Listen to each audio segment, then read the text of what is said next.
اللہ رب العزت کے فضل و کرم سے ہماری جو سورہ مبارکہ الصافات جاری ہے، جس کا نمبر 37 ہے، اس سورہ مبارکہ کے بارے میں تفصیلی گفتگو ہمارے پچھلے دروس میں ہو چکی ہے کہ اللہ رب العزت نے اس سورہ مبارکہ کے اندر شروع میں فرشتوں کی قسمیں اٹھا کر یہ بات جو ہے وہ کہی ہے کہ ان الہکم لواحد، اور اسی کے اوپر اللہ رب العزت نے پھر کائنات کے بہت سارے ہمارے سامنے جو ہیں وہ بہت سارے مظاہر پیش کیے ہیں کہ دیکھیے، چاہے کائنات کے وہ مظاہر تمہیں بظاہر نظر آ رہے ہوں یا چھپے ہوئے ہوں، یا تمہاری جو کیا کہتے ہیں کہ فزیکل ورلڈ سے اس کا تعلق ہو یا میٹا فزیکل ورلڈ سے اس کا تعلق ہو، تو ہر صورت کے اندر تم یہ دیکھ رہے ہو کہ اس کے اندر ایک ایسی ترتیب، ایک ایسی تنظیم موجود ہے کہ یہ بظاہر یہ ساری چیزیں گواہی دے رہی ہیں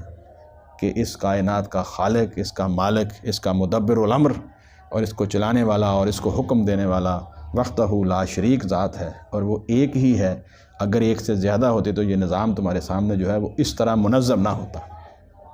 پھر اس کے بعد اللہ رب العزت نے جو ہے وہ یہ کہا ہے کہ جس طرح یہ کائنات شہادت دے رہی ہے، اس طرح قرآن مجید جو ہے اس کے اندر بھی وحی کے ذریعے جو ہے یہ بات آپ کے سامنے واضح کر دی گئی ہے، یہ قرآن بھی شہادت دے رہا ہے۔ پھر اسی کی بنیاد کے اوپر اللہ رب العزت نے دعوت دی ہے اور ان لوگوں کا تذکرہ کیا ہے پھر بعد میں جو کہ اس کا انکار کرتے ہیں، اس بہت بڑی حقیقت کا انکار کرتے ہیں، اور آخرت کے اندر ان کے جو انجام ہیں اس کا تذکرہ اللہ رب العزت نے فرمایا۔ اور خاص طور پر اس سورہ مبارک میں یہ کہا ہے کہ اپنی جو تمہارے معاشرتی تعلقات ہیں اس کے اندر خوب اچھی طرح یہ بات جو ہے وہ مد نظر رکھو کہ تمہارا کس کے ساتھ تعلق ہے۔ کوئی ایسا شخص جو تمہیں جو ہے بہکا دے، جو ہے وہ راہ راست سے پرے کر دے، صرف تھوڑے سے دنیاوی فائدے کی خاطر اس کے ساتھ مت چلنا، کہیں ایسا نہ ہو کہ وہ بھی جہنم کے گڑھے کے اندر گرا ہوا ہو۔ یہ واقعہ پچھلی دفعہ آپ نے دیکھا ہے کہ جنت کے اندر اس کا ساتھی جو ہے وہ اپنے دوستوں کو کہہ رہا ہے کہ میرا ایک دوست دنیا کے اندر یہ کہتا تھا کہ تم جب دنیا جو ہے وہ مر کے مٹی ہو جائے گا تو تم کیسے جو ہے وہ دوبارہ اٹھو گے، اور اس بات کی اس عجیب و غریب بات کی تم بھی تصدیق کرتے ہو۔ تو آج دیکھو وہ جہنم کے گڑھے کے اندر پڑا ہوا ہے، اور وہ جنتی جو ہے وہ اوپر سے دیکھ رہے ہیں اس کو، اور پھر وہ کہتا ہے کہ اللہ کا شکر ہے کہ اللہ رب العزت نے جو ہے وہ مجھے بچا لیا ہے، وگرنہ یہ شخص تو مجھے جہنم میں لے جانے والا تھا۔ یہ بہت بڑی نصیحت ہے اس کے اندر۔ اور ایک بات میں آپ کو اور بھی بتا دوں، اس سورہ مبارکہ کے علاوہ سورہ طٰہٰ کے اندر اللہ رب العزت نے، بس سن لیں آپ، حضرت موسیٰ علیہ السلام جو ہیں ان کے اوپر جب پہلی وحی کی ہے، یہ ذرا اپنا واٹس ایپ غور کیجئے گا، جب پہلی وحی اللہ رب العزت نے کی ہے تو اس پہلی وحی کے جتنے بھی جو ہے وہ متن ہے اس کا پورا، اگر آپ اس پر غور کریں، ذرا غور کیجئے گا، وہ یہ ہے کہ اللہ رب العزت نے حضرت موسیٰ علیہ السلام کی طرف پہلی وحی کی تو کہا اعوذ باللہ من الشیطان الرجیم وَأَنَا اخْتَرْتُكَ فَاسْتَمِعْ لِمَا يُوحَىٰ، میں نے آپ کو پسند کر لیا ہے اپنی نبی اور رسالت کے لیے، پس غور سے سنیے جو آپ کی طرف وحی کی جاتی ہے۔ پہلا پوائنٹ، اننی انا اللہ لا الہ الا انا فاعبدنی، دیکھو یہ بات ذہن میں رکھو کہ میں ہی اللہ ہوں اور میرے سوا کوئی معبود برحق نہیں ہے، الہ واحد کائنات کے اندر ایک ہی ہے، میری ہی عبادت کرنا۔ فَأَقِیمِ الصَّلَاةَ لِذِکْرِی، دوسرا حکم کیا ہے، اور دیکھو نماز کو قائم کرو میرے ذکر کے لیے۔ تیسری بات، تیسری جو ان الساعۃ آتیۃ، قیامت سر پہ کھڑی ہے، آتیۃ، قیامت سر پہ کھڑی ہے۔ جو لوگ جانتے ہیں عربی کے وہ جانتے ہیں کہ آتیۃ اس کا معنی کیا ہوتا ہے کہ بس آئی کھڑی ہے۔ اکاد اخفیہا، میں اسے خفیہ ہی رکھنا چاہتا ہوں، میری حکمت یہ ہے کہ میں اس کا وقت کسی کو نہیں بتاؤں گا، اس لیے اس کے اوپر سوال نہیں کرنا۔ لِتُجْزَىٰ كُلُّ نَفْسٍ بِمَا تَسْعَىٰ، تاکہ بدلہ دیا جائے ہر جان کو اس کا جو وہ کوشش کرتی ہے۔ اس کا مطلب یہ ہے کہ یہ دنیا کی زندگی ایک انتہائی مختصر زندگی ہے، یہ انتہائی ضرورت کے تحت آپ کو یہاں بھیجا گیا ہے، اور ضرورت یہاں کا امتحان ہے۔ اصل زندگی وہ ہے جو اس کو زندگی بنا لے گا اپنی، وہ ناکام اور خائب و خاسر ہے، اس کے لیے کوئی نہیں ہے، وہ دنیا اور آخرت میں ناکام ہے۔ اس آگے فرمایا فَلَا يَصُدَّنَّكَ عَنْهَا، وہ اسی کی طرف میں آ رہا ہوں کہ وہ شخص تمہیں ہرگز نہ روکے، کوئی بھی، انہا میں نے کوئی بھی جان جس کے ساتھ تم بیٹھتے ہو اٹھتے ہو۔ انسان دیکھو اکیلا تو نہیں ہے، اس کی فیملی ہے، اس کا معاشرہ ہے، اس کی ریاست ہے، اس کا کاروباری لین دین ہے، تجارت ہے، سب کچھ ہے، تو کیا کہا؟ فلا یصدنک عنہا، پس تجھے ہرگز نہ روکے اس قیامت کے اوپر ایمان لانے سے اور اس کے اوپر یقین لانے سے، من لا یؤمن بہا، جو اس کے اوپر ایمان نہیں رکھتا، واتبع ہواہ، اور وہ اپنی خواہش کی پیروی کر رہا ہے، فترضا، اور اگر تو نے واتبع ہواہ یعنی اس نے تو پیروی کی اپنی خواہش کی۔ آخرت پر ایمان نہ رکھنے والے شخص کی علامت کیا ہوتی ہے؟ اپنی خواہش کے اوپر چلنا چاہتا ہے، اپنی خواہش کو اس نے جو ہے وہ الہ بنایا ہوا ہے، وہ اپنی تمام دنیاوی لذات اور ضروریات کو جو ہے وہی سمجھتا ہے کہ یہ آخر ہے، یہی ہے بس، اس کے بعد کوئی دنیا نہیں، نعوذ باللہ۔ تو یہاں جب وہ اس طرح کی زندگی گزارے گا تو اس کو جواب دہی کا کوئی ڈر ہوگا کیا؟ اس کو یہ اس کے ذہن میں یہ بات ہوگی کہ یہ میرا امتحان ہو رہا ہے؟ کبھی بھی نہیں۔ اس کو نہ جواب دہی کا ڈر ہوگا، نہ اس کو وہ یہ سمجھے گا کہ یہ میرے لیے امتحان ہے۔ وہ کیسی زندگی گزارے گا؟ من چاہی زندگی گزارے گا، اور وہ بندہ بطن و فرج بن جائے گا، بالکل حیوانی سطح سے نیچے چلا جائے گا اور وہ زندگی بسر کرے گا۔ تو یہ بات کہی ہے کہ دیکھیے واتبع ہواہ، اس نے پیروی کی اپنی خواہش کی، فترضا، اے موسیٰ اگر اس کے پیچھے تو لگ گیا تو تو بھی ہلاک ہو جائے گا۔ اور یہ تردا کا لفظ جو ہے یہ آپ لوگ جانتے ہیں، بلندی سے گرنے کو کہتے ہیں۔ یہ دیکھیے وہ جانور جن کو اللہ تعالیٰ نے سورہ مائدہ میں بیان کیا ہے کہ یہ جانور مردار حرام ہے، اس میں کیا لفظ ہیں؟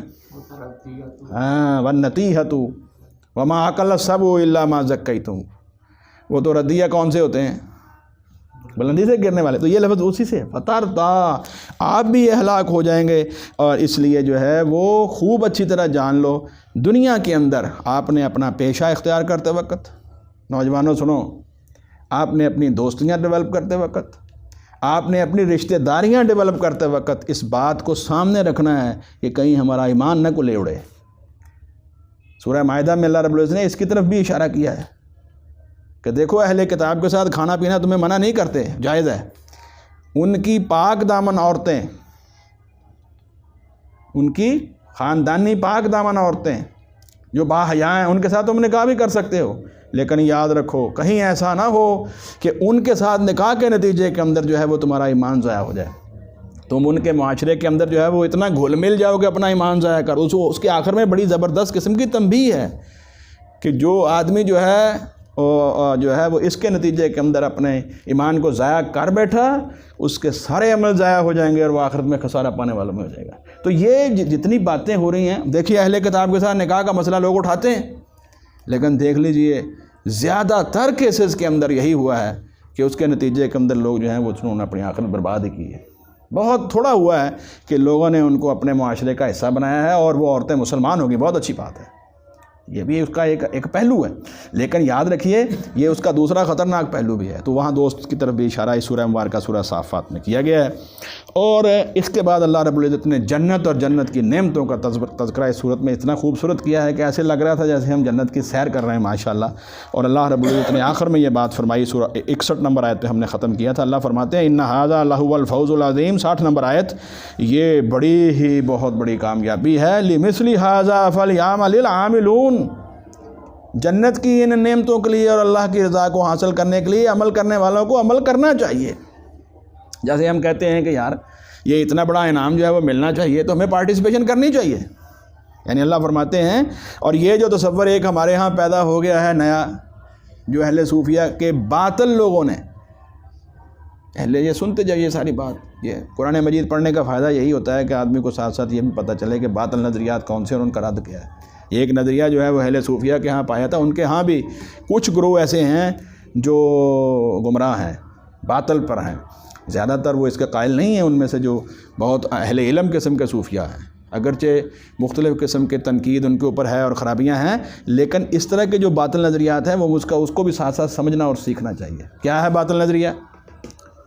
ایک جھوٹی روایت بنائی ہوئی ہے کہ حضرت رابعہ بصری جو ہیں وہ جا رہی تھی اور ان کے ہاتھ کے اندر، ایک ہاتھ کے اندر پانی تھا اور ایک ہاتھ کے اندر آگ تھی۔ انہوں نے پوچھا کہ آپ نے پانی کو اٹھایا ہوا ہے؟ کہنے لگے اس کے ساتھ میں جہنم کو بجھانے جا رہی ہوں، اعوذ باللہ من ذالک۔ اور یہ جو آپ نے آگ اٹھائی ہوئی ہے اس کا کیا مقصد ہے؟ یہ آگ کے ذریعے میں جنت کو جلانے جا رہی ہوں، یہ اس کا کیا مقصد ہے؟ آپ یہ کیوں کرنے جا رہی ہیں؟ اس لیے کرنے جا رہی ہوں کہ لوگ جہنم کی آگ سے بچنے کے لیے اور جنت کے لالچ کے اندر عبادتیں کر رہی ہیں، حالانکہ ہمیں اسے بالا تر ہو کر جو ہے وہ عبادت کرنی چاہیے محض اللہ تعالیٰ کی رضا کے لیے۔ کیسی ایک مطلب نامعقول بات ہے اللہ رب العزت فرماتے ہیں دیکھیے جنت کیا ہے، جنت اللہ رب العزت کی رضا اور خوشنودی کا اظہار ہی ہے، یہ اس کی خوشی کا اظہار ہے۔ آپ خوش ہوتے ہیں تو کسی کی مہمان نوازی کرتے ہیں اور اس کو ٹھہراتے ہیں، اور جہنم کیا ہے، جہنم کے ذریعے اللہ تعالیٰ اپنی ناراضگی کا اظہار کر رہے ہیں، ٹھیک ہے کہ نہیں؟ تو جہنم سے بچنا اور جنت کے لیے کام کرنا حقیقت میں اللہ تعالیٰ کی رضا کے لیے ہی کام کرنا ہے، ٹھیک ہے کہ نہیں؟ اور اس کے لیے جو ہے وہ صحابہ اکرام رضوان اللہ علیہم اجمعین کی زندگی ہمارے لیے جو ہے وہ نمونہ ہے۔ اللہ کے رسول صلی اللہ علیہ وسلم کے سامنے ایک صحابی مسلمان ہوا ہے، جنگ احد میں واقعہ ہے کہ نہیں؟ کھجوریں ہاتھ میں پکڑی ہوئی ہیں، بلکہ ان کا نام بھی خیال میں انس بن نضر رضی اللہ تعالیٰ عنہ، ان کا میرے خیال واقعہ ہے۔ تو وہ حضرت سعد بن معاذ رضی اللہ، ایک واقعہ یہ ہے کہ وہ مسلمان ہوئے اور کہا اللہ کے رسول اگر میں احد میں لڑائی مسلمان ہونے کے بعد احد میں شہید ہو گیا تو مجھے کیا ملے گا؟ آپ نے فرمایا جنت۔ فوراً گئے جا کے لڑائی، جنت جنگ شروع ہوئی، شہید ہو گئے۔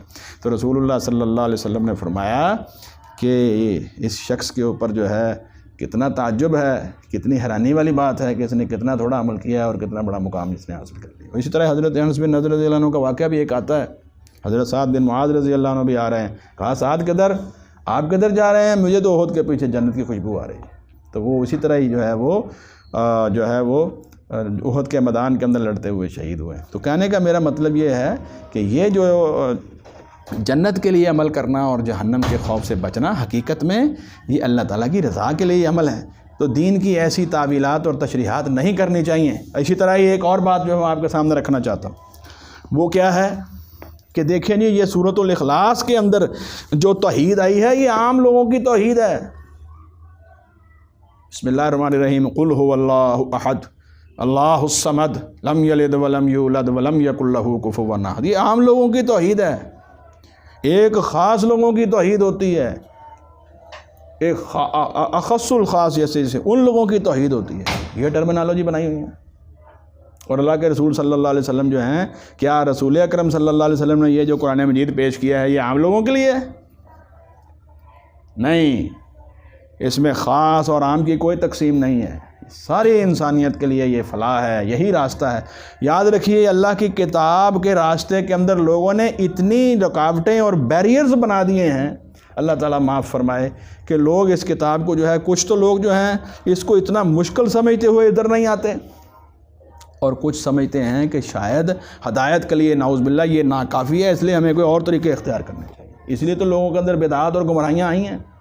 اللہ تعالیٰ ہمیں محفوظ فرمائے۔ اس سورہ مبارکہ کے بارے میں ایک بات اور بھی ذہن میں رکھیے کہ یہ ہماری جو چھٹی منزل ہے اس کی پہلی صورت ہے۔ آپ کو پتہ ہے کیوں بھائی علی؟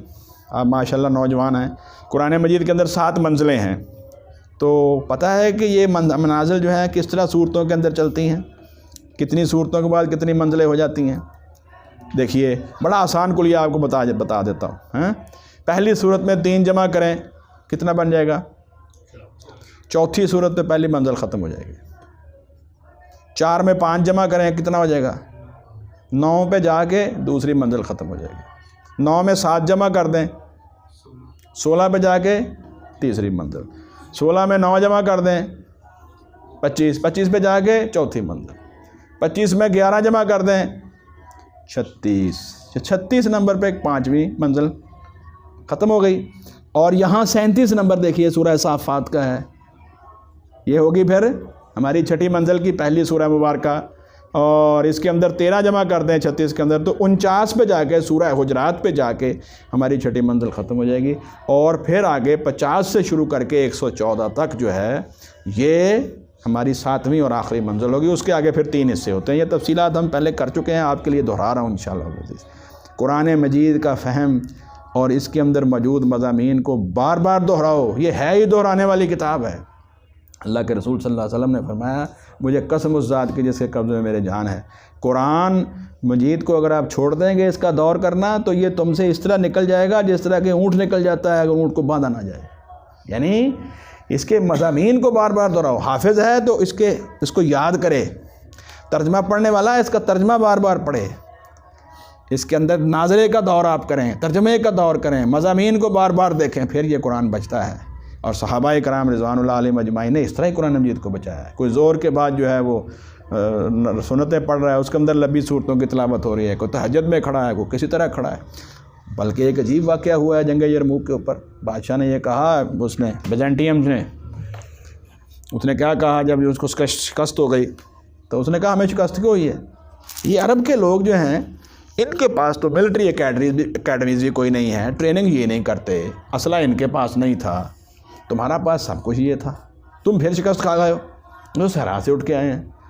تو ہر ایک نے اپنا اپنا گفتگو کی، کسی نے کہا جی یہ خامی ہے، کسی نے کہا یہ خامی، کسی نے کہا خامی۔ ایک وہاں پر ان کا جنرل جو ہے وہ بڑی عمر کا تھا، اس نے کہا جی میں آپ کو بتاؤں وجوہات کیا ہیں؟ میں نے کہا جی بتائیں۔ انہوں نے کہا ہمارے لوگ رات کو شرابیں پی کے اوندے منہ گرے ہوئے ہیں، اور ان کے لوگ اپنے خیموں کے اندر قرآن کی تلاوت کر رہے ہیں، اور ان کے خیموں سے ایسی آواز آ رہی ہے جیسے کہ شہد کی مکھیوں کے بھن بنانے کی آواز آتی ہے۔ صحابہ اکرام رضوان اللہ علیہم اجمعین کی زندگی، دن کو لڑنے والے رات کو قیام کرنے والے۔ کسی نے یہ بات نہیں کہی کہ ہم جو ہیں وہ لڑنے کے لیے آئے ہیں تو یہ جنگ کا موقع ہے، اب یہاں پر بھی ہم تہجد پڑھیں، نہیں کہا۔ اس طرح رچ بس گئی تھی ان قرآن مجید ان کی زندگیوں کے اندر۔ امت اب بھی اس طرح بچے گی، آج بھی امت اسی وجہ سے جو ہے وہ گمراہیوں کا شکار ہے۔ کوئی ہر بندے نے کچھ اپنی جو فرقہ وارانہ فقہی مسالک ہیں ان کو ترجیح دینی شروع کی ہوئی ہے، کچھ نے شخصیات کو پکڑا ہوا ہے، اور بحثیں ہو رہی ہیں اور پتہ نہیں کیا کچھ ہو رہا ہے۔ ہم انتہائی دور نکل گئے ہیں اصل منزل سے، اصل مقصد سے، ہم بہت دور ہیں۔ اللہ تعالیٰ ہمیں جو ہے اس مقصد اور اس منزل کے قریب کرے۔ قرآن حکیم کو اور دوسرا اس نے کیا کہا؟ اس نے کہا تمہارے لوگوں کو میں نے دیکھا ہے، ان کو بھوک پیاس لگتی ہے تو وہ امڑ پڑتے ہیں، وہاں لوگ جو ہیں وہ ایک دوسرے کو کھانا کھلا رہے ہیں، پیاسا دوسرے کو اپنے لیے بہتر سمجھ رہا ہے کہ یہ اس کو زیادہ ضرورت ہے، یہ کر رہے ہیں۔ اور تیسرا جب مالک نعمت کی تقسیم ہوتی ہے، یہ صحابہ اکرام رضوان اللہ علیہم اجمعین کا منظر وہ بیان کر رہا ہے، تمہارے لوگ جو ہیں وہ اس طرح کھینچ رہے ہیں اس کو جیسے جو ہے وہ بھوکا سمجھے کہ چیز کو کھانے کے لیے دوڑتا ہے، لیکن وہاں ان کو ایک طریقے کے ساتھ ان کا امیر جو ہے وہ تقسیم کرتا ہے اور سب اس کے اوپر راضی اور خوش ہیں۔ مختلف وجوہات اس نے بیان کی تاریخ کی کتابوں کے اندر۔ تو پھر وہ بادشاہ نے کہا، وہ اس کا جو بیزنٹینز کا تھا جو اس وقت قسطنطنیہ سے یہاں آیا ہوا تھا شام میں، اس نے کہا بس پھر اب خدا حافظ شام، اگر اس طرح کی فوج آ گئی ہے تو اس کا مقابلہ میں نہیں کر سکتا، واپس چلا گیا قسطنطنیہ۔ حضرت عمر رضی اللہ عنہ کے زمانے میں ہوا یہ واقعہ کہ نہیں ہوا؟ اصل بنیاد واقعہ سنانے کی کیا ہے؟ اصل وجہ کیا ہے؟ اس کو اپنی زندگی کا اوڑھنا بچھونا بنائیے، اور پھر اللہ رب العزت کی برکات دیکھیے آپ کے گھروں میں، آپ کی شخصیت کے اوپر، ہمارے معاشرے میں، ریاست میں، پوری امت کی سطح پر کس طرح ہوتے ہیں۔ ہم نے جو باطل نظام ہے اس کی تعلیم کو جو ہے وہ اپنا حصہ بنایا ہوا ہے، اور ہم اس کو اس طرح فالو کر رہے ہیں جیسے پتہ نہیں کیا ہو جائے گا۔ آپ جمعے والے دن سڑکوں پہ مناظر دیکھیں، زوال کا وقت شروع ہو چکا ہے، اور لوگ اس طرح سکولوں کالجوں کے اندر اپنے بچے بچیوں کو لے کے جا رہے ہیں گرمی کے دنوں کے اندر، اور راستے میں اتنا رش ہے کہ جمعہ پڑھنے والے جمعہ نہیں پڑھ سکتے، اور جب وہ بچے گھر جاتے ہوں گے تو کون جمعہ پڑھتا ہوگا اور کون پڑھاتا ہوگا انہیں؟ ہے بربادی کہ نہیں؟ اور ہم سمجھتے ہیں کہ ہم کامیابی کی طرف جا رہے ہیں۔ اس لیے بھائیو، آخرت کے اس عقیدے کو کوئی معمولی نہ سمجھو کہ ہم بس کیا دینا کہ جی میری آخرت پر ایمان ہے، یہ نہیں ہے، یہ ہماری زندگی کا اوڑھنا بچھونا ہونا چاہیے۔ اللہ رب العزت میں توفیق عطا فرمائے۔ اب آئیے اللہ رب العزت فرماتے ہیں 61 نمبر آیت میں آگے اللہ رب العزت فرماتے ہیں اعوذ باللہ من الشیطان الرجیم، آیت نمبر 62 سے، اذالک خیر نزلا، کیا یہ جنت کی مہمانی جو ہے یہ بہتر ہے، ام شجرۃ الزقوم، یا تھور کا درخت، زقوم کا درخت، کہ یہ بہتر ہے؟ ایک آدمی کو جو جنت کی اتنی بہترین نعمتیں مل رہی ہیں، اس کی عزت افزائی ہو رہی ہے، کیا یہ مہمانی بہتر ہے یا کھانے کے لیے جس کو زقوم یا تھور کا درخت ملے؟ زقوم یہ وہ زقوم دنیا والا چھتر تھور نہیں ہے، اس میں بھی کانٹے ہوتے ہیں، خوفناک صحرا میں اگنے والا درخت ہے۔ صحیح حدیث میں اللہ کے رسول صلی اللہ علیہ وسلم فرماتے ہیں، جامع ترمذی کے اندر فرمایا، اگر آپ نے صحابہ اکرام رضوان اللہ علیہم اجمعین کو خطاب کرتے ہوئے کہا کہ لوگوں آخرت کے لیے اپنی کو تیاری کر لو، اور اس درخت کا تذکرہ فرمایا آپ نے، اور آپ نے فرمایا کہ اگر اس کا ایک قطرہ اس درخت کا دنیا کے کھانے میں ڈال دیا جائے، ساری دنیا کے کھانے برباد ہو جائیں گے، ایک قطرہ۔ حدیث کے الفاظ ہیں۔ پھر اللہ کے رسول آگے کہتے ہیں کہ اس شخص کا کیا بنے گا جس کا کھانا ہی یہ ہے۔ اللہ اکبر، اللہ محفوظ فرمائے۔ اذالک خیر نزلا، کیا یہ بہتر ہے مہمانی کے طور پر، ہم شجرۃ الزقوم، یا یہ زقوم کا درخت؟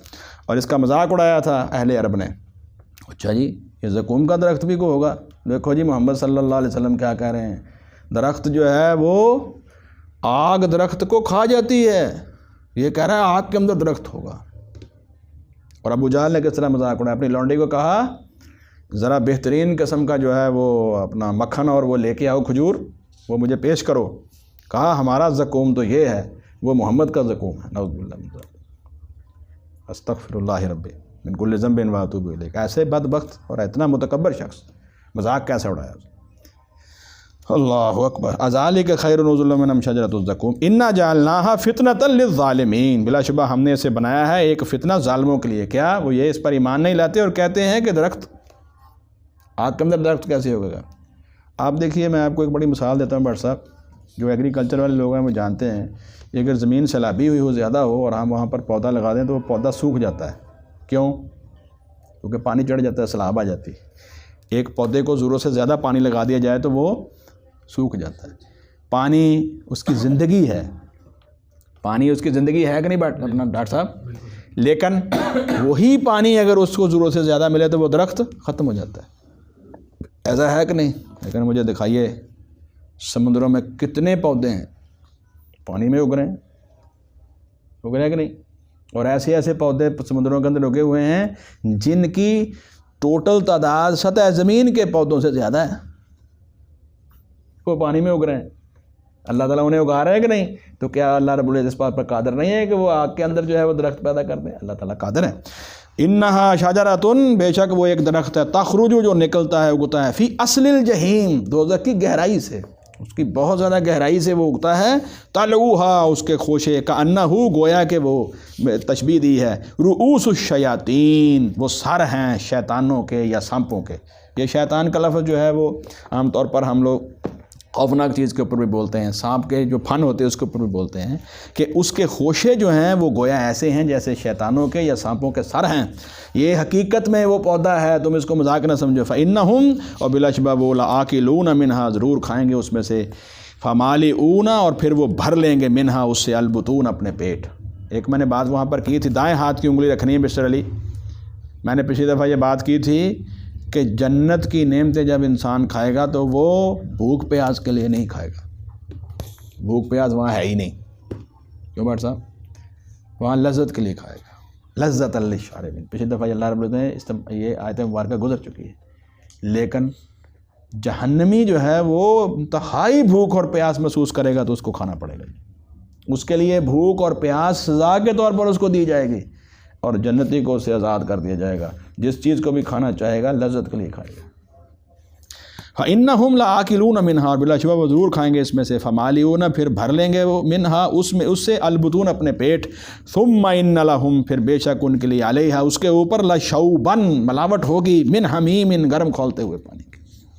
جب یہ پودا جو ہے یہ ان کے پیٹ میں جائے گا، بلکہ اس کی تفصیل قرآن مجید میں مختلف جگہ پر آئی ہے، اور سورہ دخان کے اندر بھی ایک جگہ پر آئی ہے کہ ان کے پیٹوں کے اندر یہ پودا جانے کے بعد اس طرح ابلے گا جیسا کہ تانبا ابلتا ہے، اور اس کے نتیجے کے اندر سخت قسم کی ان کو پیاس محسوس ہوگی، تو ان کو پھر اوپر سے گرم کھولتا ہوا پانی جو ہے وہ دیا جائے گا۔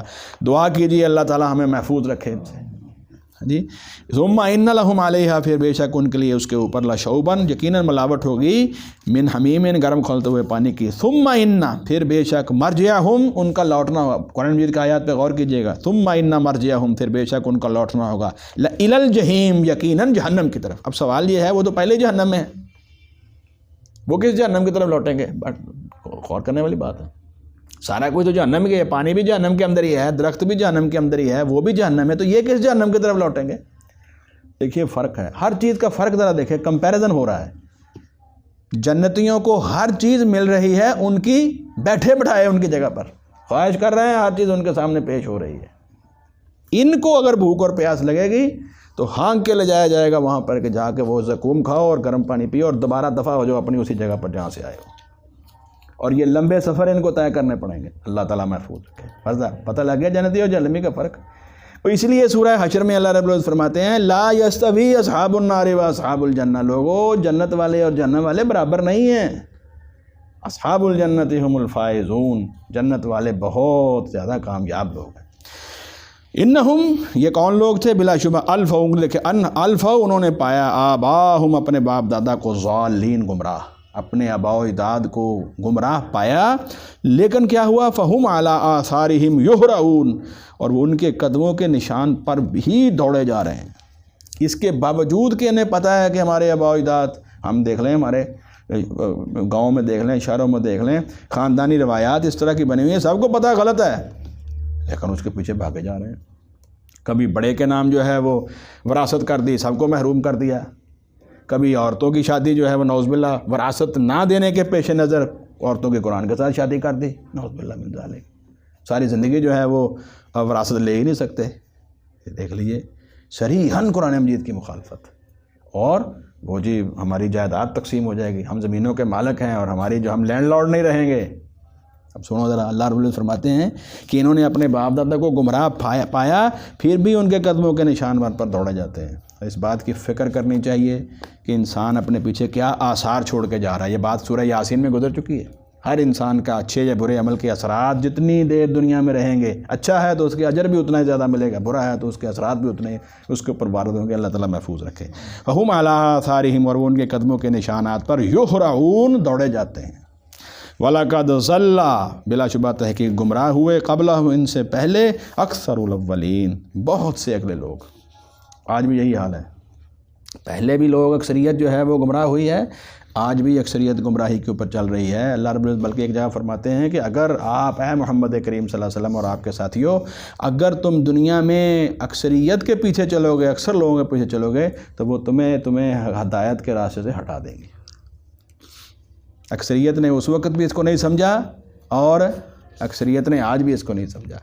تو اس لیے آپ اکثریت کے پیچھے نہ چلیں. وہ مثال دیتے ہیں نا، وہ بھی میں تو اس طرف ہوں جدھر زیادہ لوگ ہیں. نہیں بھائی، آپ کا الیکشن کا وے یہ ہو سکتا ہے، لیکن حق آپ اس طرف ہوں جس کے اوپر حق ہے. بلکہ یہ جو جماعت کے بارے میں ایک حدیث مبارکہ آپ کو سنا دوں، مجھے یاد آ گئی ہے. اللہ کے رسول صلی اللہ علیہ وسلم نے فرمایا کہ قیامت تک ایک جماعت رہے گی، ہاں جی، جو حق پر قائم رہے گی، اور ان کو چھوڑنے والے چھوڑ بھی جائیں وہ ان کو کوئی نقصان نہیں ہوگا. کیا وہ جماعت جو ہے وہ اللہ کے راستے میں جہاد اور قتال کرتی رہے گی، چھوڑنے والے انہیں نقصان نہیں پہنچا سکتے، اللہ کی مدد ان کے ساتھ ہے. اس کے اوپر بے شمار ائمہ کا یہ قول ہے کہ اس سے مراد کون لوگ ہیں؟ جو حق پر ہیں. چاہے ایک ہی ہے، جو حق پہ کھڑا ہے وہ ایک ہی ہے، وہ بھی اللہ کے نزدیک جماعت ہے، وہی امت ہے. آیا نہیں قرآن؟ پھر انہوں نے مثال دی قرآن مجید کی آیت پڑھ کے، ان ابراہیم کان امتن قانتا للہ حنیفا. اکیلے ابراہیم علیہ السلام پوری ایک امت تھے، ایک ہی تھے. حضرت ابراہیم علیہ السلام کے اوپر ایمان کون لایا تھا؟ حضرت سارہ، اور بعد میں حضرت لوط علیہ السلام ایمان لے آئے تھے. آپ کی پوری تگ و دو کے نتیجے میں یہ دو بندے ہیں جو مسلمان ہوئے. اللہ نے کہا وہ ابراہیم علیہ السلام کیا ہیں؟ پوری امت ہے، ایک امت ہے. اور ان کی تعریف کیا فرمائی؟ وَإِبْرَاهِيمَ الَّذِي وَفَّى، ابراہیم وہ ہے جنہوں نے وفا کی ہے، اللہ سے کیے ہوئے بات کی وفا کی. کیا جی؟ اللہ اکبر. سنیے ذرا، وَلَقَدْ أَرْسَلْنَا، اچھا، فَلَقَدْ ضَلَّ قَبْلَهُمْ أَكْثَرُ الْأَوَّلِينَ، اور بلا شبہ تحقیق گمراہ ہوئے ان سے پہلے بہت سے اگلے لوگ. اللہ فرماتے ہیں ہم نے کسی کو ایسے نہیں چھوڑا، ہم نے پوری ان کی ہدایت کا بندوبست کیا. سنیے ذرا، وَلَقَدْ أَرْسَلْنَا فِيهِمْ مُنذِرِينَ، اور بلا شبہ تحقیق ہم نے بھیجا، آپ بائیں ہاتھ نہیں بھائی، اور اللہ بلا شبہ تحقیق ہم نے بھیجا فیہم، ان میں، منذرین، ڈرانے والے. منذرین، منذر کون ہے؟ یہ دال زال اور را زا ہوتا ہے، پتہ ہے نا آپ کو عربی زبان میں. ایک ہوتا ہے را زا، ایک ہوتا ہے دال زال. یہ دال زال ہے، اس کے نیچے زیر ہو تو معنی کیا ہے؟ اللہ کے رسول، ڈرانے والے، اللہ کے پیغمبر. فانظر، اور پھر آپ دیکھیے، کیف کان عاقبۃ المنذرین. اب زال پہ زبر آ گئی ہے. پھر آپ دیکھیے کہ کیسا ہوا انجام ان کا جنہیں ڈرایا گیا. منذر، ڈرانے والا، منذر اسی طرح مرسل، مرسل، مخلص، مخلص. ذہن رکھیے گا یہ ذرا تھوڑا تھوڑا آپ کو، زیر کے ساتھ اللہ کے پیغمبر، رسول، ڈرانے والے. اور منذر کون؟ وہ قومیں جن کی طرف وہ آئے. فرمایا اللہ رب العزت فرماتے ہیں ہم نے ان کی طرف ڈرانے والے بھیجے، اور آپ دیکھیے کہ ان کا پھر جن کو ڈرایا گیا تھا اور جنہوں نے انکار کیا ان کا کیسا برا انجام ہوا. ہاں، بچے کون؟ الا عباد اللہ المخلصین، صرف وہ بچ گئے اللہ کے بندے جو خالص کیے ہوئے ہیں، چنے ہوئے ہیں، جن کو اللہ نے ایمان کی توفیق دے دی ہے، وہ بچ گئے۔ یہ آیت مبارکہ اس سورہ مبارکہ میں کافی دفعہ ریپیٹ ہوگی، اور ایک دفعہ پہلے بھی یہ گزر چکی ہے۔ یہ الا عباد اللہ المخلصین والی آیت جو ہے، یہ آیت نمبر 40 میں بھی گزر چکی ہے۔ وما تجزون الا ما کنتم تعملون الا عباد اللہ المخلصین، اور اب یہاں پر پھر آ گئی الا عباد اللہ المخلصین، سوائے اللہ کے بندوں کے جو خالص کیے ہوئے چنے ہوئے ہیں وہ بچ گئے۔ آپ کو پتہ ہے اخلاص کیسے نصیب ہوتا ہے؟ اخلاص کی تعریف کیا ہے؟ توجہ ہے جی؟ ایسا ایمان جس میں کفر کی ملاوٹ نہ ہو، ایسی توحید جس میں شرک کی ملاوٹ نہ ہو، ایسا حلال جس میں حرام کی ملاوٹ نہ ہو، ایسی سنت جس کے اندر بدعت کی ملاوٹ نہ ہو، اور ایسا عمل جس کے اندر ریاکاری کی ملاوٹ نہ ہو۔ یہ ہیں وہ چیزیں جو انسان کو اخلاص کی منزلوں تک لے کے جاتی ہیں۔ یہ مطالبہ ہے اللہ تعالیٰ کا، یہ کامیابی کا معیار ہے۔ بچے وہ ہیں جو مخلص ہیں۔ یہ مضمون گزر چکا ہے پیر صاحب، کہاں تفصیل کے ساتھ کہاں یہ مضمون گزرا ہے ہمارا، لوگوں کو یاد ہوگا۔ سورہ البقرہ کے جہاں پہلا پارہ ختم ہوتا ہے، اس رکوع کے اندر اللہ رب العزت نے اخلاص کو حاصل کرنے کی کچھ منازل ترتیب کے ساتھ بیان کی۔ آئیے ذرا اس کا دور ایک دفعہ کرتے ہیں تاکہ پتہ چلے کہ اخلاص کیسے حاصل ہوتا ہے۔ سورہ البقرہ پہلا پارہ آخری رکوع، اس کی آیت مبارکہ ذرا سنیے۔ اعوذ باللہ من الشیطان الرجیم، بسم اللہ الرحمن الرحیم۔ ام کنتم شہداء، 133 نمبر آیت مبارکہ۔ پہنچ جاؤ بھی سارے لوگ وہاں پہنچ گئے، آپ پہنچ گئے جی، 133 نمبر پر پہنچ گئے جی، ماشاءاللہ۔ میں اس کو پڑھنا چاہ رہا ہوں۔ اعوذ باللہ من الشیطان الرجیم۔ ام کنتم شہداء اذ حضر یعقوب الموت اذ قال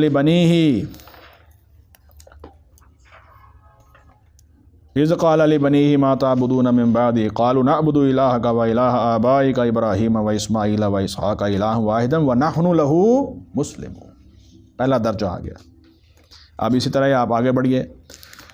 تلک امۃ قد خلت لہا ما کسبت ولکم ما کسبتم ولا تسألون عما كانوا يعملون وقالوا كونوا هودا او نصارى تهتدوا قل بل ملۃ ابراہیم حنیفا وما كان من المشرکین۔ جتنا مرضی آپ جو ہے وہ ایمان کا دعویٰ کریں، اگر شرک کی ملاوٹ ہے آپ کو، آپ مسلمان نہیں ہیں، آپ نے اسلام کو ایسے اختیار ہی نہیں کیا۔ دیکھیے قولو، تم کہو آمنا باللہ وما انزل الینا وما انزل الی ابراہیم و اسماعیل و اسحاق و یعقوب والاسباط وما اوتی موسیٰ و عیسیٰ وما اوتی النبیون من ربہم لا نفرق بین احد منہم ونحن لہ مسلمون۔ آپ کو نہیں ملا یار؟ یہ تو پہلا یہ پارہ ختم ہو رہا ہے۔ وَنَحْنُ لَا نُفَرِّقُ بَيْنَ أَحَدٍ مِّنْهُمْ وَنَحْنُ لَهُ مُسْلِمُونَ۔ 136 نمبر۔ تو پہلا درجہ کیا ہے جی؟ اسلام۔ اسلام کیا ہے؟ مسلم ہونا کیا ہے؟ فرما بردار بن جانا، تسلیم کر لینا، مسلم۔ جب آپ مسلم بن گئے پھر آپ کو کیا کرنا چاہیے؟ پھر اگلا درجہ آ جائے گا، سنیے۔ فَإِنْ آمَنُوا بِمِثْلِ مَا آمَنْتُمْ بِهِ فَقَدِ اهْتَدَوْا وَإِنْ تَوَلَّوْا فَإِنَّمَا هُمْ فِي شِقَاقٍ فَسَيَكْفِيكَهُمُ اللَّهُ وَهُوَ السَّمِيعُ الْعَلِيمُ۔ صبغۃ اللہ۔ پھر آپ جب مسلمان ہو جائیں پھر اللہ کا رنگ چڑھانا ہے۔ ایسے نہیں کہنا سوشلزم ہماری معیشت ہے، جمہوریت ہماری سیاست ہے، اسلام ہمارا مذہب ہے۔ یہ کون سی باتیں ہیں بھائی؟ یہ اللہ کا رنگ ہے؟ چہرہ ہمیں پسند نہ ہو اللہ کے رسول صلی اللہ علیہ وسلم والا، لباس ہمیں پسند نہ ہو اللہ کے رسول صلی اللہ علیہ وسلم والا، ہاں جی، بچے کی موت اور اس کی وہ کیا کہتے ہیں زندگی کے اوپر ہمیں طریقے پسند ہوں یہود و نصارہ کے، کبھی برتھ ڈے منا رہے ہیں، کبھی ویلنٹائنس ڈے منا رہے ہیں، کبھی کچھ کر رہے ہیں، کبھی کچھ کر رہے ہیں، تو یہ اللہ کا رنگ چڑھ گیا؟ یہ تو بھائی شیطان کا رنگ ہے۔ کیوں جی؟ اللہ کا رنگ صبغۃ اللہ ومن احسن من اللہ صبغۃ ونحن لہ عابدون۔ اسلام کے بعد دوسرا درجہ کیا ہے؟ عابد ہونا، غلام بن جانا، اللہ کے ہر حکم کے سامنے سر جھکا دینا، اس کو اپنی عملی زندگی میں لانا، یہ دوسرا درجہ ہو گیا۔ اب ہے تیسرا درجہ، ومن احسن من اللہ صبغۃ ونحن لہ عابدون قل لا تحاجوننا فی اللہ وهو ربنا وربکم وَلَنَا أَعْمَالُنَا وَلَكُمْ أَعْمَالُكُمْ وَنَحْنُ لَهُ مُخْلِصُونَ۔ یہ آ گیا تیسرا درجہ۔ یاد رہے گا، پہلا درجہ کیا ہے؟ اسلام، دوسرا عابد ہونا، تیسرا اخلاص۔ اب اس کا یہ مطلب نہیں ہے کہ آپ اگر مسلمان ہیں تو آپ مخلص جا کے بعد میں بنیں گے، نہیں، تینوں اکٹھے مطلوب ہیں، ایسا نہ سمجھنا۔ دل و جان سے مانو، اس پر عمل کرو، اس کا رنگ چڑھاؤ، اللہ کی رضا کے لیے جو ہے وہ سب کو چھوڑ دو۔ دیکھ لیجیے کیا ہے، آپ اللہ کے بارے میں ہم سے جھگڑا کرتے ہیں، وہ ہمارا رب ہے اور آپ کا بھی رب ہے، ہمارے عمل ہمارے لیے، تمہارے عمل تمہارے لیے، جاؤ ہم جو ہیں وہ تمہارے ساتھ مل کے نافرمانی نہیں کر سکتے، شرک نہیں کر سکتے، کفر نہیں کر سکتے، ہم تو اللہ کے لیے مخلص ہیں، وَنَحْنُ لَهُ مُخْلِصُونَ۔ یہ ہے درجات جو یہاں صورت میں بیان کر دیے گئے ہیں، یہ ذہن میں رہنا چاہیے۔ اور اسلام ہو، آپ عابد ہیں، عبادت ہو، یہ سارے کے سارے اس کے اندر کیا مطلوب ہے؟ اخلاص مطلوب ہے۔ اللہ تعالیٰ ہمیں نصیب فرمائے۔ اور اسی کے لیے یہاں اللہ رب العزت فرماتے ہیں کہ ہمارے وہ بندے جو مخلص تھے، چنے ہوئے تھے، وہ انہوں نے انبیاء پر ایمان لائے اور وہ بچ گئے۔ آگے چلیے، اب دیکھیے سورہ مبارکہ کا جو اگلا رکوع یہاں سے شروع ہو رہا ہے، ذرا دیکھیے۔ اب آگے ساری ان منذر اور منذرین کی ساری تفصیل ہے۔ منذرین کی بھی تفصیل آ گئی، کن قوموں کی طرف کون کون سے نبی آئے، اور منذرین کی بھی تفصیل آ گئی۔ اب یہ سارا آگے گفتگو یہ ہو رہی ہے، سنیے۔ وَلَقَدْ نَادَانَا نُوحٌ، بلا شبہ تحقیق ہمیں پکارا نوح علیہ السلام نے، فَلَنِعْمَ الْمُجِيبُونَ، تو یقیناً ہم خوب قبول کرنے والے ہیں فریاد کو۔ ہم سے زیادہ فریاد کون قبول کرنے والا ہے؟ کیا بتایا یہاں پر؟ نوح علیہ السلام اولو العزم پیغمبر ہیں، اور دعا کس سے کر رہے ہیں؟ اللہ رب العزت کے ساتھ۔ کیا کیا مشکلات آئی ہیں انبیاء علیہ السلام کو قوموں کی طرف سے، ان کے اوپر اپنی ذاتی زندگی میں کیا کیا مشکلات آئی ہیں، کیا کیا آزمائشیں آئی ہیں، سب کا تذکرہ یہاں ہوگا۔ اور اس میں کس کو پکارا انہوں نے؟ اللہ رب العزت کو۔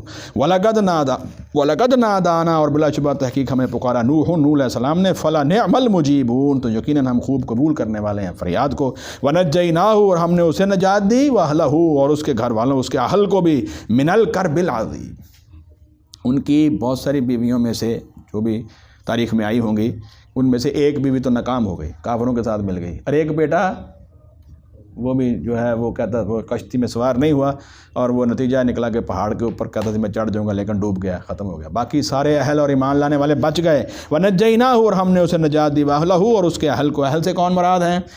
نبی کی بیوی، نبی کی بیویاں، نبی کی اولادیں جو ایمان لائیں، اور اس کے علاوہ ہر وہ شخص جو اللہ کے رسول پر ایمان لاتا ہے وہ اس کے اہل میں سے ہوتا ہے۔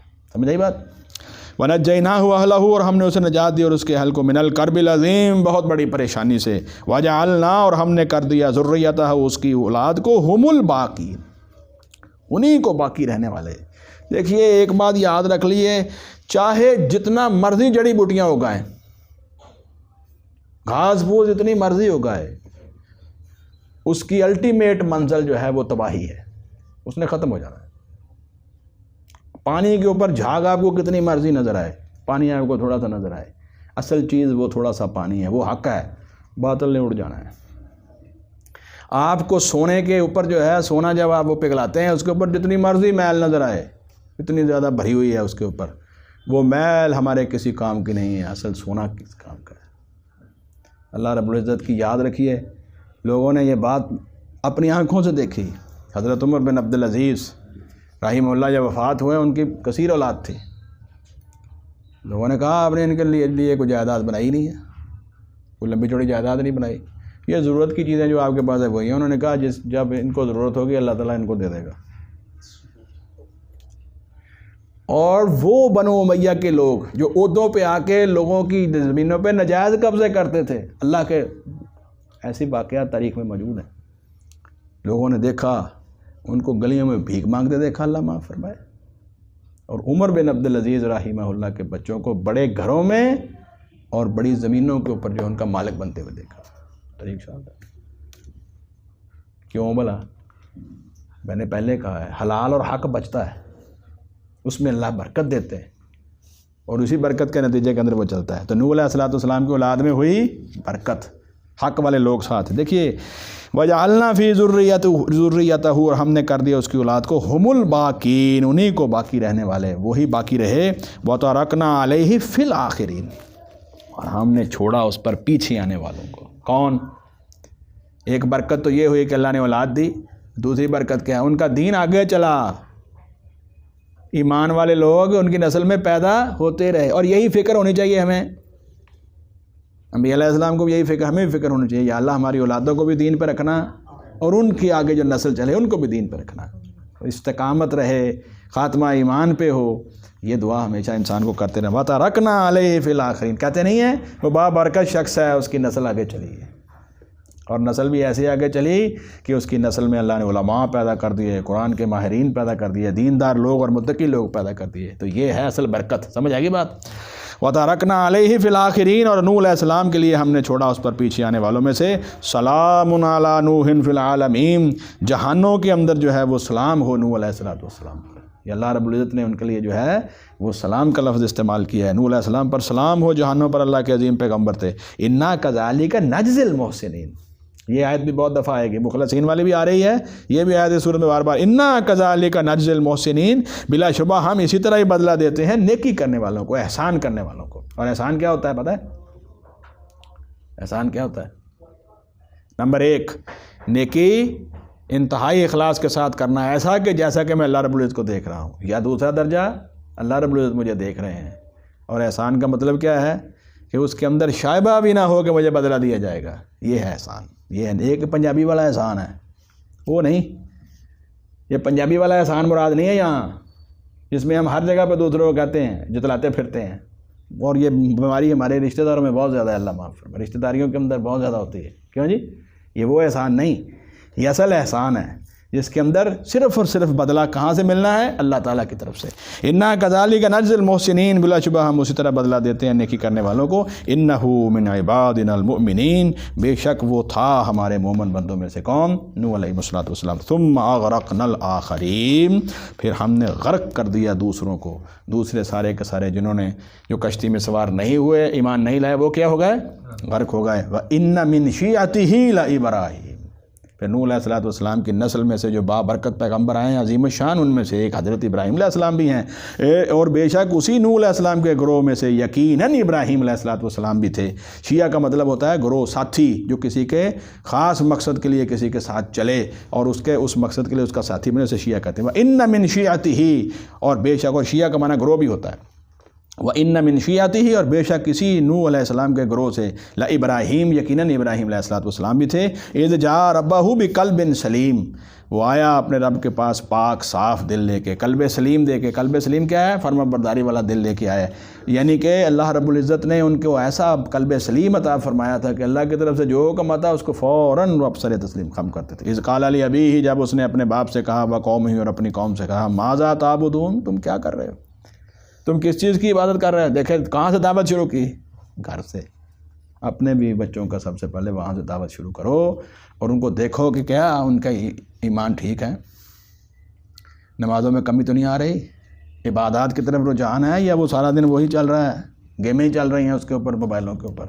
فکر کرنی چاہیے اپنی بھی اور اپنے اہل کی۔ اور فرمایا حضرت ابراہیم علیہ السلام نے کہاں سے دعوت شروع کی؟ گھر سے۔ إِذْ قَالَ لِأَبِيهِ، جب اس نے کہا اپنے باپ سے، وَقَوْمِهِ، اور اپنی قوم سے بھی کہا، مَاذَا تَعْبُدُونَ، تم کس چیز کی عبادت کرتے ہو؟ أَئِفْكًا آلِهَةً، کیا جھوٹے گڑے ہوئے معبودوں کو جن کی کوئی حیثیت نہیں ہے، دون اللہ، اللہ کے سوا، تُرِيدُونَ، تم چاہتے ہو، اللہ رب العزت کو چھوڑ کر جھوٹے گڑے ہوئے اپنے جو تم نے معبود بنا رکھے، تم ان کے پیچھے لگے ہوئے۔ فَمَا ظَنُّكُمْ بِرَبِّ الْعَالَمِينَ، پھر رب العالمین کے بارے میں تمہارا کیا خیال ہے؟ کیا وہ تمہاری مدد نہیں کر رہا؟ کیا وہ تمہارے نفع اور نقصان کا مالک نہیں ہے؟ تمہاری مشکل کشائی نہیں کر رہا؟ کیا اس نے تمہیں ہر نعمت سے نوازا نہیں ہے؟ اللہ رب العزت کو تم نے چھوڑا ہوا ہے۔ فما ظنکم برب العالمین، فنظرا، پھر اس نے دیکھا، نظرتان، ایک نظر دیکھنا، پھر نجوم، ستاروں کی طرف۔ ایک دن انہوں نے ستاروں کی طرف دیکھا اور کہا، فقال انی سقیم، بے شک میں بیمار ہوں۔ یہ ستاروں کی طرف آپ نے دیکھ کر کیوں کہا؟ وہ ستاروں کے پجاری تھے، وہ قوم ستاروں کی طرف جو ہے وہ پجاری تھی، اسی لیے آپ نے ستاروں کی طرف دیکھ کر فرمایا فقال انی سقیم، پھر کہا بے شک میں بیمار ہوں۔ قوم نے شاید سمجھا ہو کہ ابراہیم جو ہے یہ بھی ان کے اوپر، اس کے اوپر بھی کوئی ستاروں کی وجہ سے آفت آ گئی، نعوذ باللہ من ذالک۔ سمجھانے کے لیے ابراہیم علیہ السلام نے یہ طریقہ اختیار کیا کہ دیکھو یہ اصل میں آپ اگر ظاہری طور پر بیمار نہیں تھے تو آپ کس غم کے اندر قوم کی اصلاح کے لیے ہر وقت سوچتے تھے، اور آپ کو حقیقی غم یہ تھا کہ ان لوگوں کو کیا ہوا ہے کہ یہ راہ راست پر نہیں آتے۔ فقال انی سقیم، پھر کہا بے شک میں بیمار ہوں۔ فتولوا، چنانچہ وہ واپس چلے گئے، عنہ، اس سے، مدبرین، پیٹھ پھیرتے ہوئے۔ کیا مطلب ہوا؟ اب یہ واقعہ درمیان میں آپ لوگوں کو پتہ ہی ہے کہ وہ ان کا ایک پروگرام تھا، کوئی عید کا دن تھا، اور وہ وہاں پر جو ہے وہ چلے گئے اپنا منانے کے لیے۔ تو ابراہیم علیہ السلام نے یہ موقع سمجھا اور ان کے ساتھ نہیں گئے، اور یہ کہا کہ میں تو بیمار ہوں، میں تمہارے ساتھ نہیں جا سکتا، یہ میلے ٹھیلوں کے اوپر، یہ جو بتوں کے نام کے اوپر تم نے جو کام کرنے ہیں، میں تمہارے ساتھ نہیں جا سکتا۔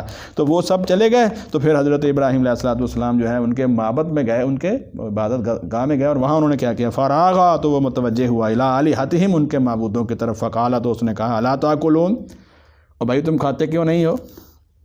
ان کے سامنے بڑے بڑے ٹریوں کے اندر جو ہے وہ کھانا رکھا ہوا ہے، ان کی نظر چڑھائے ہوئے نا، نظریں دیتے تھے، نظریں نیاد ان کے نام کی۔ ابراہیم علیہ السلام نے کہا بھی تم کھاتے کیوں نہیں ہو؟ ما لکم لا تنطقون، کیا ہے تمہیں بولتے کیوں نہیں ہو؟ توجہ کیجیے۔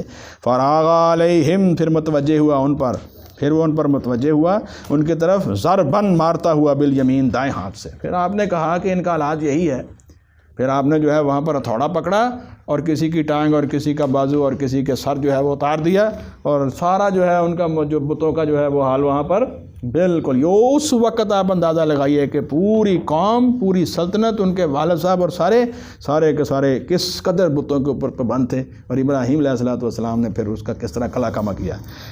ما لکم لا تنطقون، کیا ہے تم بولتے نہیں؟ فراغا، متوجہ ہوا، علیہم، ان پر، ضربن بالیمین، مارتا ہوا دائیں ہاتھ سے، فاقبلوا، پھر وہ آئے، الیہ، اس کی طرف، یزفون، دوڑتے ہوئے۔ ان کو جب خبر پہنچی کہ ہمارا تو عبادت گاہ جو ہے اس کو تباہ کر دیا گیا ہے، اس کے سارے جو ہمارے بت توڑ دیے ہیں، تو وہ بھاگتے ہوئے، دوڑتے ہوئے آپ کی طرف آئے۔ قالا، اس نے کہا، ابراہیم علیہ السلام نے کہا، اتعبدون ما تنحتون، تم عبادت کرتے ہو ان کی جن کو تم خود تراشتے ہو اپنے ہاتھوں سے۔ واللہ خلقکم، جبکہ اللہ ہی نے تمہیں پیدا کیا ہے، وما تعملون، اور اسے بھی جو تم کرتے ہو، جو بھی عمل تم کرتے ہو اور جو تم اللہ نے تمہیں پیدا کیا ہے، اور تمہارے اعمال کو بھی اللہ تعالیٰ نے پیدا کیا ہے۔ واللہ خلقکم وما تعملون قالوا ابنوا لہ بنیانا، اب کیا ہوا؟ سب نے ایکا کر لیا، باپ بھی بادشاہ کے ساتھ مل گیا، معاشرہ سارا اکٹھا ہو گیا ابراہیم علیہ السلام۔ قالوا، انہوں نے کہا، بناؤ لہو، اس کے لیے، بنیانا، ایک بڑی عمارت، اور اس کے اندر کیا کرو؟ لکڑیاں جمع کرو اور اس کو آگ لگاؤ، فَأَلْقُوهُ فِي الْجَحِيمِ، اور اس کو پھر ڈال دو ابراہیم علیہ السلام کو دہکتی ہوئی، بہت بھڑکتی ہوئی آگ کے اندر اس کو ڈال دو۔ یہ ابراہیم علیہ السلام کا قوم نے انجام سوچا، لیکن اللہ رب العزت فرماتے ہیں ہم نے کیا کیا؟ فَأَرَادُوا بِهِ، چنانچہ انہوں نے ارادہ کیا، بِهِ، اس کے ساتھ، ابراہیم علیہ السلام کے ساتھ، برا، کیداً، ایک چال چلنے کا، فَجَعَلْنَاهُمُ الْأَسْفَلِينَ، تو ہم نے انہی کو کر دیا سب سے نیچا، جنہوں نے چالیں چلی تھی ان کو ہم نے کیا کر دیا؟ ناکام، برباد، جھوٹا، باطل، اور ابراہیم علیہ السلام کو کامیاب کر دیا۔ اور یہ آپ جانتے ہیں کہ ابراہیم علیہ السلام کے لیے وہ آگ جو ہے وہ اللہ تعالیٰ نے ٹھنڈی کر دی۔ وَقَالَ إِنِّي ذَاهِبٌ إِلَىٰ رَبِّي سَيَهْدِينِ، اب ابراہیم علیہ السلام کو جب اللہ تعالیٰ نے آگ سے نجات دی، اور آپ نے دیکھ لیا کہ پوری کی پوری قوم جو ہے وہ شرک کے اوپر، اتنی بڑی نشانی دیکھنے کے باوجود کہ اللہ تعالیٰ نے آگ کو بجھا دیا، ختم کر دیا، ابراہیم علیہ السلام آگ کے اندر جانے کے بعد بھی بچ گئے، اللہ نے ان کے اوپر جو ہے اس کو ٹھنڈا کر دیا۔ اتنی نشانی دیکھنے کے بعد بھی قوم ایمان جب نہیں لائی، تو آپ نے کہا اچھا میں ان لوگوں کو اب چھوڑ کے ہی جاتا ہوں۔ وقال انی ذاہب، اور اس نے کہا بے شک میں جانے والا ہوں، الی ربی، اپنے رب کی طرف، سیہدین، وہ ضرور میری رہنمائی کرے گا۔ یعنی ابراہیم علیہ السلام پھر عراق سے نکلے، اپنی وہ جو ہے زمین شرک کی، اور کدھر گئے؟ پھر بابرکت زمین فلسطین کی طرف، اور اس کے بعد اگلا حصہ جو ہے وہ شروع ہو جائے گا، جہاں حضرت ابراہیم علیہ السلام پھر مصر جاتے ہیں، اور مصر جا کر پھر اللہ رب العزت ان کو جو ہے وہ حضرت حاجرہ علیہ السلام عطا کرتے ہیں، وہاں ان کی شادی ہوتی ہے اور اسماعیل علیہ السلام پیدا ہوتے ہیں، پھر اس کے بعد سارہ علیہ السلام کے گھر میں اولاد ہوتی ہے، اور یہ واقعہ آگے چلتا رہے گا۔ اللہ رب العزت ہمیں قرآن حکیم سمجھنے اور اس پر عمل کی توفیق عطا فرمائے۔ سبحانک اللہم و بحمدک، نشہد ان لا الہ الا انت، نستغفرک و نتوب الیک۔